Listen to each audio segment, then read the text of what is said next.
Hi, I'm Ken Bernowski. Welcome to the Player's Guide to Guitar Setup and Repair. Throughout the course of this tape, I'll be demonstrating complete guitar setup procedures, plus a few minor mechanical repairs and a few minor electronics repairs techniques. This tape is divided into 4 sections.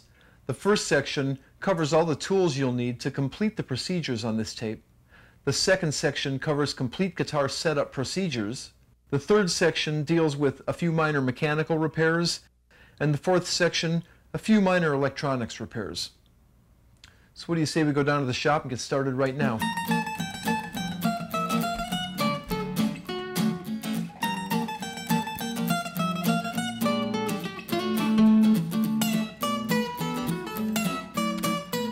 Here we are in my shop, surrounded by some of the tools that I've collected over the years of working on guitars.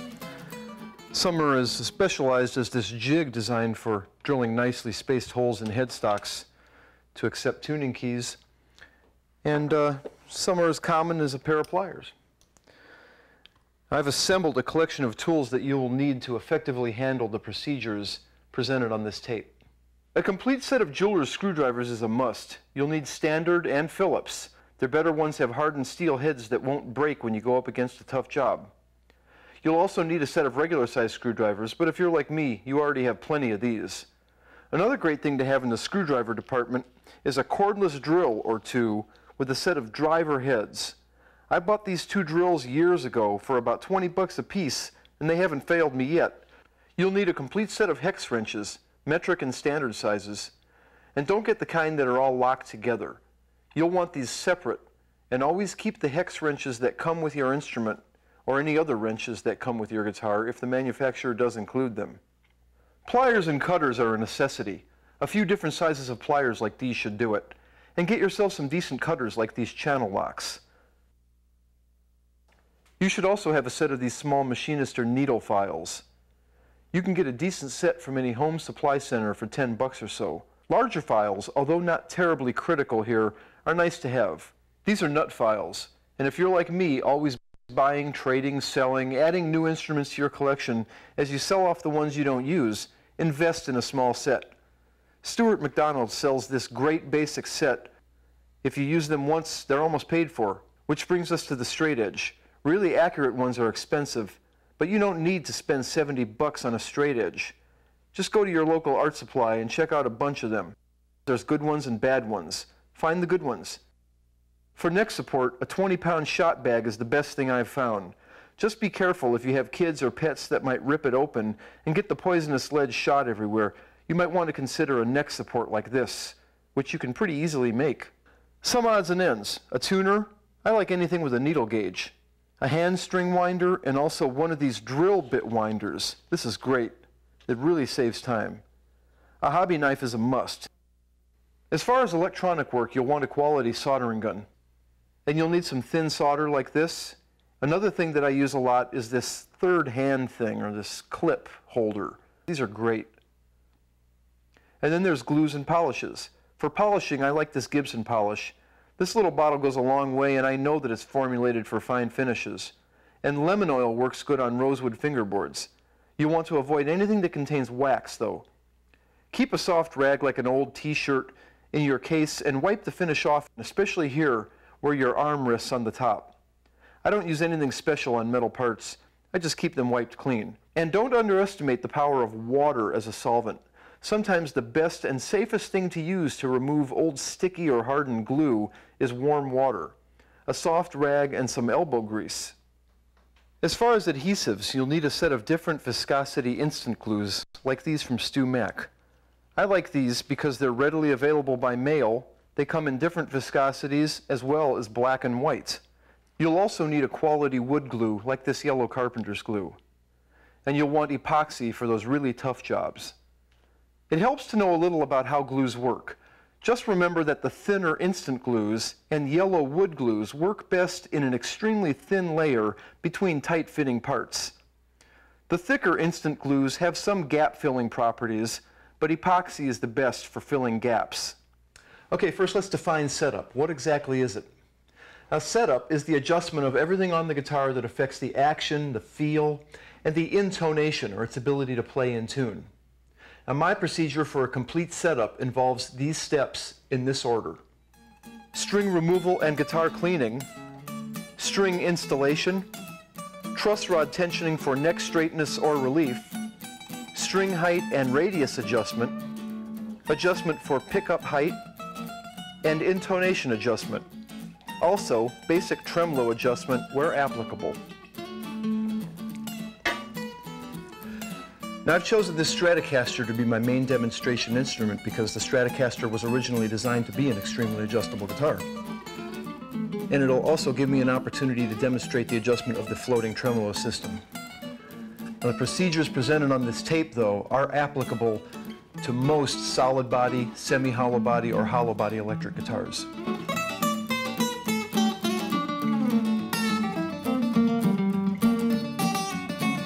First, remove the old strings. I just loosen them and cut them off with my wire clippers. The next thing I'll do is clean the guitar, especially on the body, under the strings, and on the headstock, since these places are usually tough to get to when the strings are on. And then put a bit of lemon oil on the fingerboard if it's rosewood.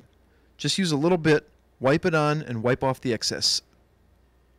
Now that the guitar is clean, I'll choose my string gauges and install the strings. After feeding the string through the tailpiece, trem block, or whatever you have on your instrument, measure off about 4 to 6 inches of excess string beyond the tuning post. A little more for higher strings, a little less for lower strings. Clip the string at that point. Now, feed the clipped end through the hole in the post and wind the string on in cleanly descending layers toward the post bottom.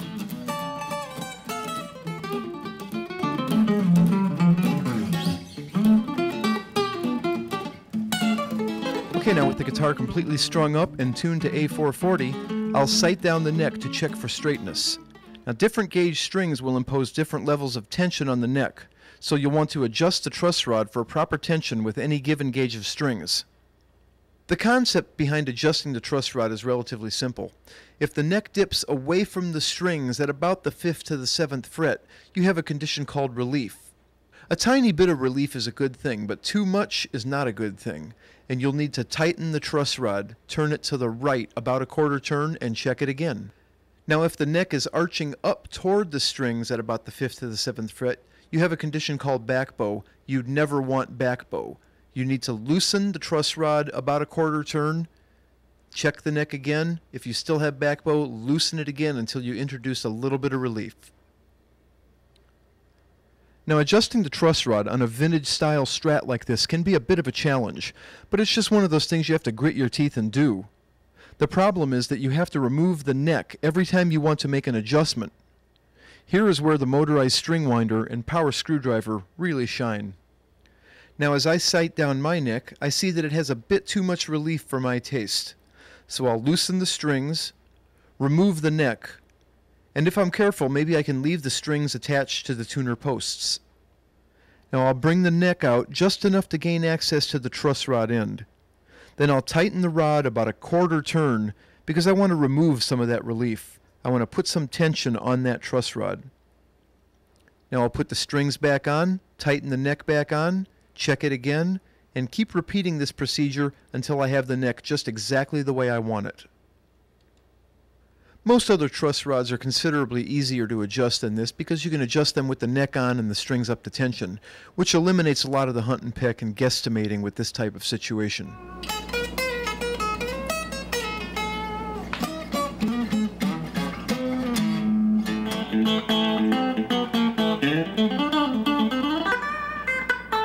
Okay, now that I have the neck straight and back on the body, my next step is to adjust the individual string heights for comfortable action, least buzzing, and also to match the radius of the neck if that is adjustable on your guitar. The radius is the amount of curve in the fretboard from the treble to the bass side. Many styles of bridges actually have a factory preset, non-adjustable radius built right in, designed to match the radius of the particular fingerboard on that guitar, but others are either fully or partially adjustable. As far as string height goes, I prefer a height of about 1/16 of an inch at the 17th fret. And by adjusting each string to be 1/16 of an inch at the 17th fret, I've automatically adjusted my radius to match the neck. Next, take a look at pickup height. Adjust your pickup to be 1/8 of an inch from the low E string and 3/32 of an inch from the high E string, and then adjust from there per individual taste. The main things you want to listen for here are a loss of tone and volume as a result of the pickups being too far a distance from the strings, or excessive overtones and buzzing as a result of too close a distance. Also, some stronger magnets can actually pull the strings down, causing tone dampening, loss of sustain, and poor intonation. Next, we'll set the intonation. To do this, you'll need your electronic tuner. First, tune the guitar to pitch, and then check your harmonic at the 12th fret. To do this, don't fret down on the 12th fret, just touch the string over the 12th fret and pick. Now this should be in tune with the open string. If it isn't, you probably have a bad string. This one appears to be good. Now, fret down at the 12th fret and check that note on the tuner. If it's sharp, you'll want to turn the screw in the direction that will move the individual string saddle toward the tailpiece of the guitar. If it's flat, turn the screw to move the saddle toward the neck. Every time you move the saddle, retune the open string and check the 12th fret octave against it. Continue adjusting the saddle until the octave note at the 12th fret is in tune with the open string, only an octave higher. Since we're dealing with a high-quality, unmodified, factory-made instrument here, it should adjust properly. If it seems impossible to set the intonation, you most likely have one of the following problems. Your string is bad, your bridge is damaged or is out of position, the nut is damaged or is out of position, your neck is not properly set into the body, or you are working on a very poorly made instrument. Next, I'll focus on the adjustment of the floating style tremolo system. As I remove the back cover, you can see that I use 3 springs in this parallel position.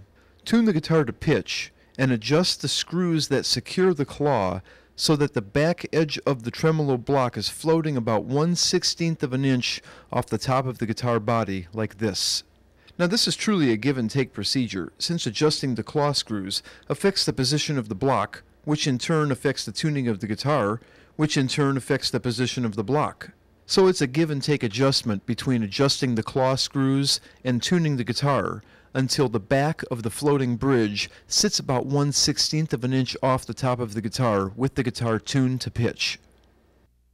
Be aware that any modification or repair of a guitar can dramatically reduce the market value of that instrument. Please consult an experienced professional if you are in doubt as to the market value of your guitar or the effect of modifications. Okay, now we're going to take a look at a few basic repairs that you should be able to successfully accomplish at home. First, we'll discuss nut work, because that really is integral to a great setup. Nuts are made from plastic, bone, metal, graphite, or other materials. When intonation refuses to come into adjustment, my first suspect, even before changing the strings, is the nut. It might be tilted back like this, or it might be set too far back like this, or it might have been badly chipped. If it has been glued in incorrectly, but is otherwise in good shape, the best thing to do is to reset the nut. To remove it, I take my hobby knife and lightly score around the base, so that I don't chip the finish when I tap the nut out. Then I take a small block of wood, and from the fingerboard side, tap the nut out with my fretting hammer. It should pop right off. If it won't, it might be epoxied into place, and this could be a job for an experienced repair person. Also, take note of whether or not your nut is set into a channel, as in these examples. These situations may warrant a call to a professional shop for nut removal and replacements. Next, take your hobby knife and gently scrape away any dried glue from the nut slot and from the nut itself. And be very careful with those valuable fingers. One bad cut makes all this hard work a moot point unless you want to give up playing and go into full-time repairs. After everything is clean and you've checked for a good solid fit, apply a few small dots of this instant glue and press the nut into place, making sure that it's centered and not overhanging one side or the other. And hold it there for about 30 seconds. It shouldn't need to be clamped. Then I like to give it at least an hour to dry, then string up and play. And that's about all there is to it, unless you detect one of 2 problems. First, buzzing on the open strings that disappears when you fret a note. Or second, uncomfortably high action at the first few frets. Buzzing on open strings is usually the result of a nut slot that has been cut too deeply. And you can tell if that's what the problem is by checking the clearance between the bottoms of the strings and the top of the first fret. Take your gap gauges and starting with the .018, push it under the high E string at the first fret like this. If you feel a lot of resistance between the string and the fret, the nut action is too low. Now check each string with the appropriate measurement.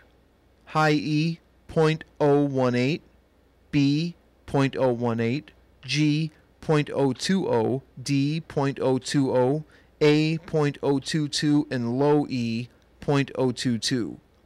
Now if you find that every slot is cut too deep, here's a quick shim fix for that. First, you need to remove the nut as described earlier. Then, cut a piece out of an old credit card to match the profile of the nut bottom. I'm using a power saw here, but you can use any small saw or even a pair of scissors. Apply a few small dots of the instant glue and carefully place the nut on the plastic piece like this. Now apply a bit of weight until the glue dries. When the glue is dry, trim off the excess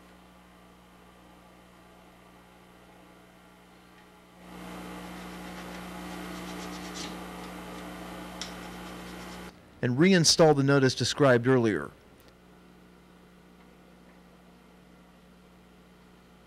It should now sit 25 to 30 thousandths of an inch higher than it did without the shim. Now, if only one slot is cut too deeply, take a piece of bone, such as this piece that I have around just for this purpose, and sand off a small amount of bone dust.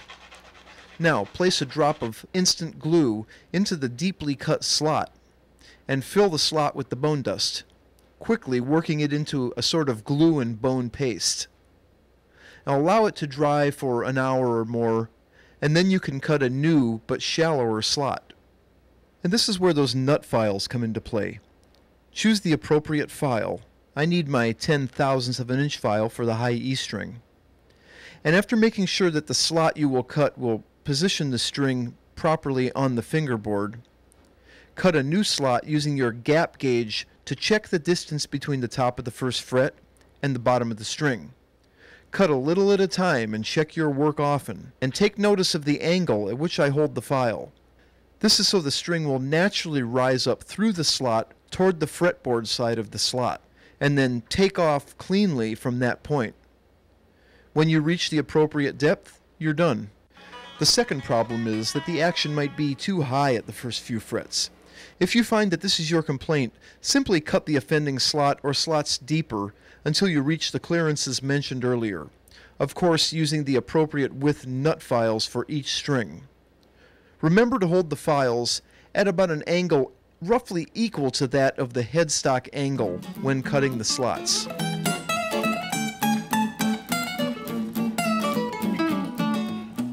Here's a common problem and one that's easy to fix. A loose strap button can mean disaster for your guitar right in the middle of a gig, and strap locks won't help here, so check those buttons. And if the screw holes are stripped like this one, here's an easy and a surefire remedy.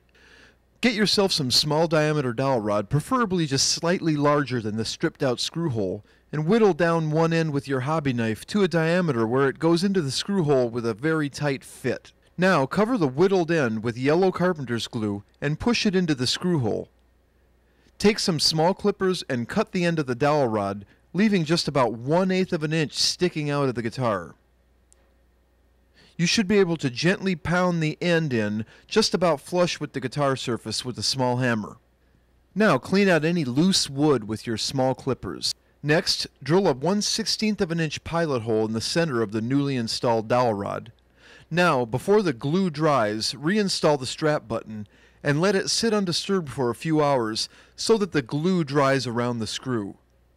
I've never had this repair technique fail on me yet. Actually, this works well with any stripped out screw holes on your guitar. Now finally, we'll delve into some very basic guitar electronics. First, a very quick explanation of what is going on inside your electric guitar. The most basic pickups have two output wires. One is hot and the other is ground.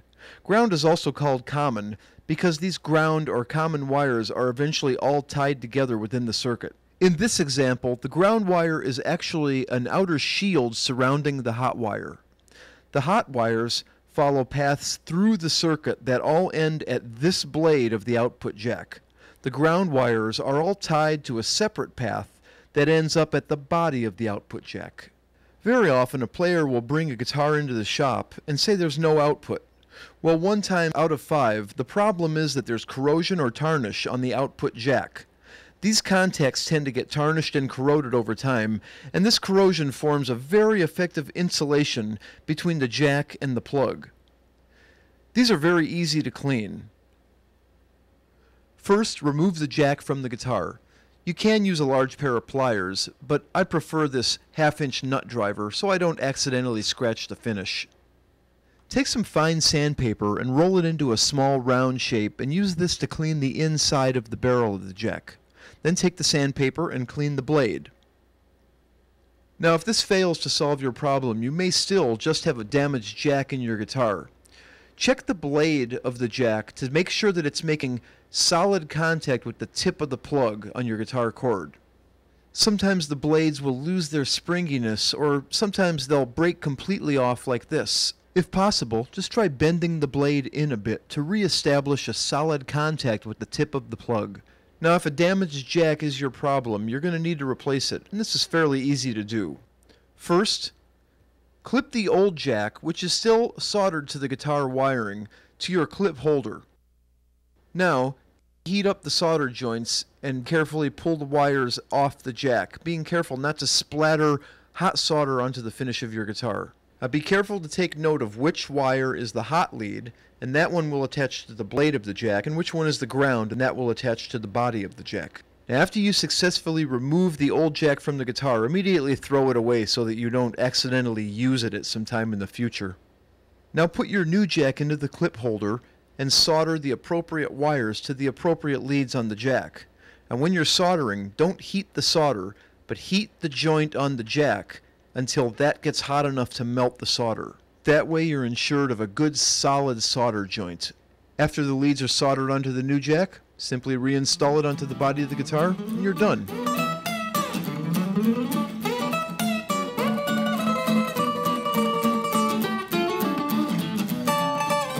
That's more like it. That's the way this thing should play. And the procedures on this tape, followed properly, should get all of your guitars playing as nicely as this one does.